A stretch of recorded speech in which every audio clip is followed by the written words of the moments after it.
دو، جموں کشمیر کو بیچنا بند کرو، جموں کشمیر کو بیچنا بند کرو، جموں کشمیر کی نیلامی بند کرو، جموں کشمیر کی نیلامی بند کرو،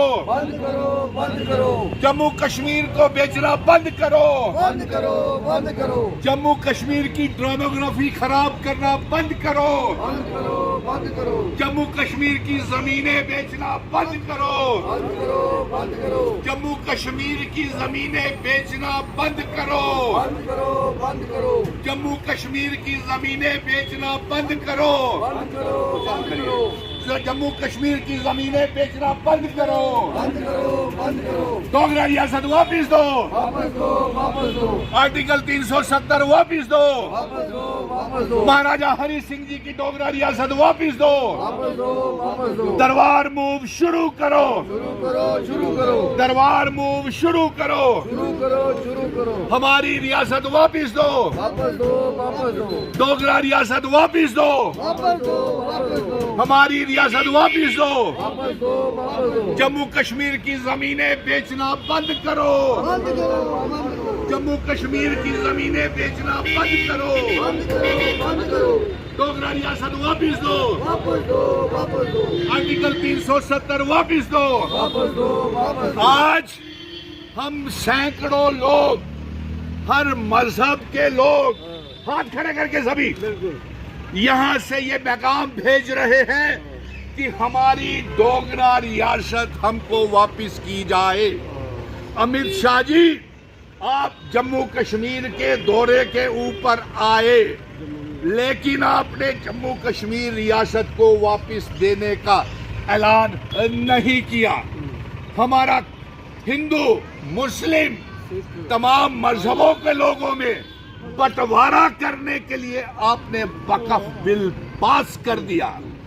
آپ نے ہمارا جموں کشمیر کا اسمبلی کا سیشن چل نہیں سکا، اور ساتھ میں کوئی بھی کام اسمبلی میں نہیں ہوا، ہاتھ کھڑے کر کے سب، اور کوئی بھی مسئلہ نوجوانوں کا حل نہیں ہوا۔ نہ تو دربار موو شروع کیا، نہ ریاست کے درجے کی واپسی کا اعلان کیا، نہ آرٹیکل 370 اسپیشل سٹیٹس کا اعلان کیا، اور یہاں تک کہ آپ نے جموں کشمیر کی زمینیں بیچنا شروع کر دی۔ ایک جانکاری کے مطابق یہ سامنے آیا ہے کہ 84,000 جموں کشمیر کے نہیں رہنے والوں کو ڈومیسائل دے دیا ہے۔ ہاتھ کھڑے کر کے ہم اس کا ویرودھ کرتے ہیں، جموں کشمیر کے لوگ اس کا ویرودھ کر رہے ہیں کہ وہ جو ڈومیسائل ہیں وہ سارے کے سارے کینسل کیے جائیں۔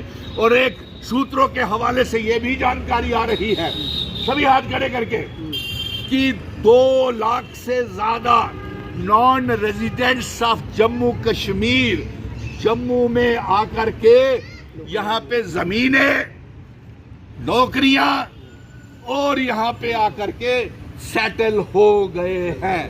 یہ ہماری آئیڈینٹی، کلچر، ڈیموگرافی، اتہاس کے لیے ایک بہت بڑا خطرہ ہے۔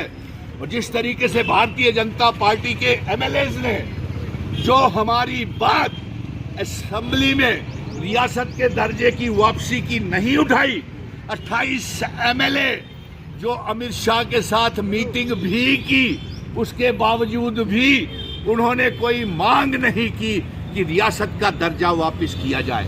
ہمارے جموں کشمیر میں غریبی، بے روزگاری بڑھ رہی ہے، دربار موو شروع کرنے کا اعلان نہیں کیا، 200 یونٹ بجلی فری، 12 گیس کے سلنڈر، ڈبل راشن دینے کا اعلان نہیں کیا، اور ان سب سے دھیان بھٹکانے کے لیے ایک وقف بل لا کر کے آپ نے پورے دیش کو مذہبوں کے نام کے اوپر بانٹ دیا۔ نفرت کی دیوار ہندوؤں اور مسلمانوں کے بیچ میں کھڑی کر دی، اگر دیوار کھڑی کر دی، اور اگر ہمارے مسلم بھائی، ہمارے سکھ بھائی یہ نہیں چاہتے ہیں کہ وقف بل یا ہمارے دھارمک کاموں میں کوئی سرکار ہستکشیپ، انٹرفیئرنس کرے، تو یہ کیوں کر رہے ہیں آپ؟ اور یہ آپ ہمدرد ہو گئے مسلمانوں کے؟ کل تک تو آپ کہتے تھے کہ مسلمان آپ کے منگل سوتر، آپ کی دھرم پریورتن کر کے، لو جہاد کر کے لڑکیوں کو بدل دیں گے۔ آج اتنے ہمدرد ہو گئے، کل تک آپ ساری مسجدوں کو، اجمیر شریف کو اور یہاں پہ تک کی سنبل کی مسجدوں کو اور زیارت گھروں کو کھدائی کی یوجنا شروع کر دی تھی۔ آج آپ کہتے ہو کہ مسلموں کے حق کے لیے ہم نے یہ کیا۔ اتنی ہمدردی کہاں سے آپ کو جاگ گئی؟ اگر زمینیں ہی خالی کروانی ہیں تو آپ پاکستان سے پی او کے گلگت بلتستان جو جموں کشمیر ریاست کا حصہ ہے اسے آزاد کریں، چائنا سے اپنی زمینیں آزاد کروائیں۔ وہ تو آپ کر نہیں رہے۔ جموں کشمیر کی ساری زمینیں آپ نے باہر کے کاروبار کرنے کے لیے 200 انویسٹرز کو زمینیں دے دی۔ باہر کے لوگوں کو، non resident of Jammu Kashmir کو فلیٹس اور مکان اور زمینیں لاکھوں کے نال دے دی۔ اور ہمیں آپ کہتے ہیں بی جے پی والے کہ یہ زمین کا جہاد کر رہے ہیں۔ ارے زمین تو آپ بیچ دی۔ ہمارے پاور پروجیکٹ، دربار مو، ریت، بجری، لیکور مافیا، مائننگ مافیا سب یاد کر کے جموں کشمیر کو آپ نے نیلام کر دیا۔ اور اب آپ یہ کہتے ہیں اس لیے ہم نے آج یہ پردرشن کیا ہے کہ ڈوگرا ریاست واپس کی جائے۔ اور امت شاہ جی آپ نے تو کہا، آپ وعدہ خلافی کر رہے ہیں۔ آپ نے تو ریاست کے درجے کی واپسی کی آواز ہی نہیں یہاں پہ اٹھائی۔ 28 بی جے پی کے ایم ایل اے برباد کر دیا انہوں نے ہمارا اسمبلی کا سیشن۔ اور جموں کشمیر کے بے روزگار نوجوانوں کے لیے کوئی آواز تک نہیں اٹھائی، اور غریبوں کے لیے بڑھتی ہوئی مہنگائی کو لے کر کے کوئی آواز نہیں اٹھائی۔ اسی بات کو لے کر کے آج ہم یہاں پہ پردرشن کر رہے ہیں۔ ڈوگرا ریاست واپس دو، ہماری ریاست واپس دو۔